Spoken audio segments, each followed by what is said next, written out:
Rape করেন নাই কি করছেন? আপনি মেয়েদের ছবি, নারীর ছবি, গোপনাঙ্গের ছবি, হ্যাঁ গোপনাঙ্গের ছবি, যেটা ছবিতেই সেটাই।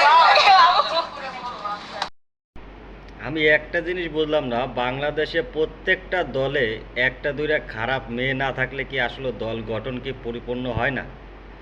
আওয়ামী লীগে যেমন ছিল মমতাজ, এখন সমন্বয়কের ভিতর দেখতেছি এই যে বাঘিনী কন্যা যারা বলা হইতেছে, মানে বাঘিনী কন্যা তো না, এখন যে ওর যে আসল পরিচয় এটা আসলে আপনারা নিজেরাই যাচাই করে নেন যে ও কে। এরকম একটা নষ্ট মেয়ে সমন্বয়ক দলের ভিতরে কিভাবে থাকে? আচ্ছা 10টা মেয়ে, তার মধ্যে 4টাই ওর রেপের ভিকটিম। আচ্ছা এখন 10টা মেয়ে তাকে 10 মিনিটের জন্য মারবে, এটা থানা আপনাকে ভার্ডিক্ট দিচ্ছে, ঠিক আছে?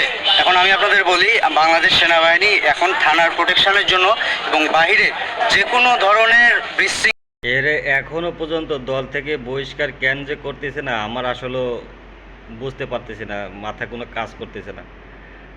এরকম একটা নষ্ট মেয়ে কিভাবে দলের ভিতর থাকে, সমন্বয়ক দলের ভিতর? এইখানে যারাই গেছে, ঠিক আছে, একটা রেপ হয়েছে 7 মাস আগে, মানে তাও ছেলে এখনো স্বীকার করে নাই যে আমি রেপ করছি, তার জবরদস্ত করে মানে তার বলাইছে, কিন্তু সে লিখিতভাবে বলে নাই যে আমি রেপ করছি, ঠিক আছে? এখন বন্ধু বান্ধব মিলে এক জায়গায় মদ খাইলে, ঠিক আছে, টাচ করতে পারে। একটা মানুষ মদ খেলে তো তার মাথায় কাজ করে না যে সে কী করতেছে, তার হুঁশ থাকে না, ঠিক আছে, শরীরে টাচ করতেই পারে।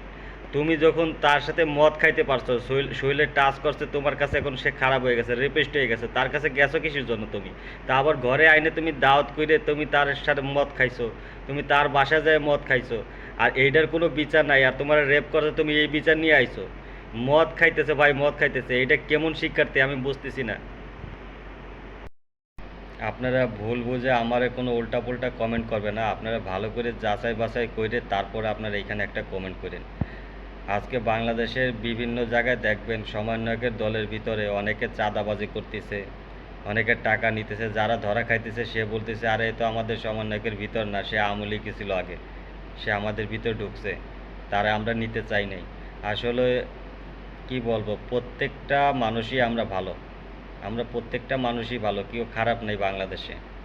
এই ছাত্রছাত্রীদের হাতে দেশ যদি চলে যায় তাহলে কি যে অবস্থা, এটা একটা শুধু একটা মাত্র নমুনা। যাই হোক, সবাই ভালো থাকবেন, আল্লাহ হাফেজ।